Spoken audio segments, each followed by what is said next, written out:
आधीच्या सत्रात कवी संमेलनाचे अध्यक्ष माननीय भगत सर यांनी आपल्या शेतकऱ्यांविषयी कृतज्ञता व्यक्त करताना एक गझल आपल्यासमोर सादर केली। त्याच आशयाचा एक वऱ्हाडी शेर आपल्यासमोर घेऊन येतो आणि नंतर मग माय वऱ्हाडीच्या संदर्भात तिच्या आरतीची एक आरती मी आपल्यासमोर कविता सादर करतो। तर आपला शेतकरी वर्ग, कास्तकार वर्ग मित्रांनो कसा आहे, अजूकय नव्या दमानं कामी लागतोच मी, कारण दरवर्षी पेरतो आपण। अजूकय नव्या दमानं कामी लागतोच मी, पिल्या तोंडचा घास मातीत झाकतोच मी, पिल्या तोंडचा घास मातीत झाकतोच मी।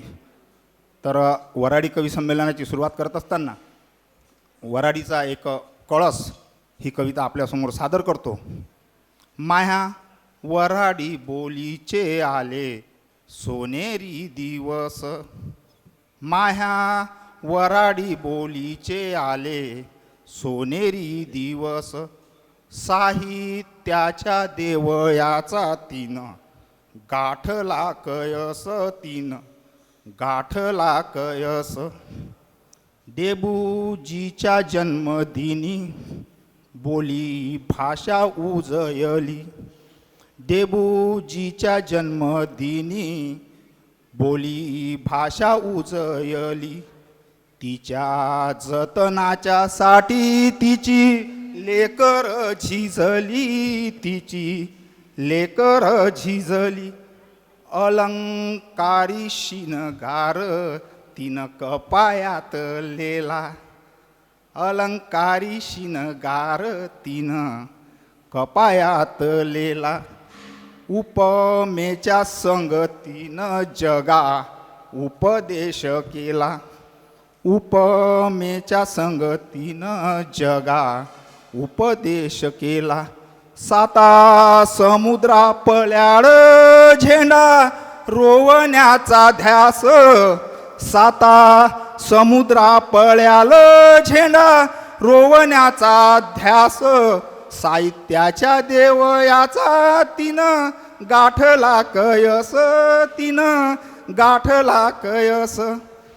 कथाकार कवी लोक तिची आरती गायते, कथाकार कवी लोक तिची आरती गायते। माय वऱ्हाडीचं रूप डोळे भरून पाहते, माय वऱ्हाडीचं रूप डोळे भरून पाहते। नामवंत साहित्यिक तिच्या उदरी जन्मली, नामवंत साहित्यिक तिच्या उदरी जन्मली। भरजरी शालू मंदी माय सजली सजली, भरजरी शालू मंदी माय सजली सजली। साऱ्या जगामंदी तिचा दरवळला सुवास, साऱ्या जगामंदी तिचा दरवळला सुवास। साहित्याच्या देवयाचा तिनं गाठला कयस, तिनं गाठला कयस। माया वऱ्हाडी बोलीचे आले सोनेरी दिवस। धन्यवाद।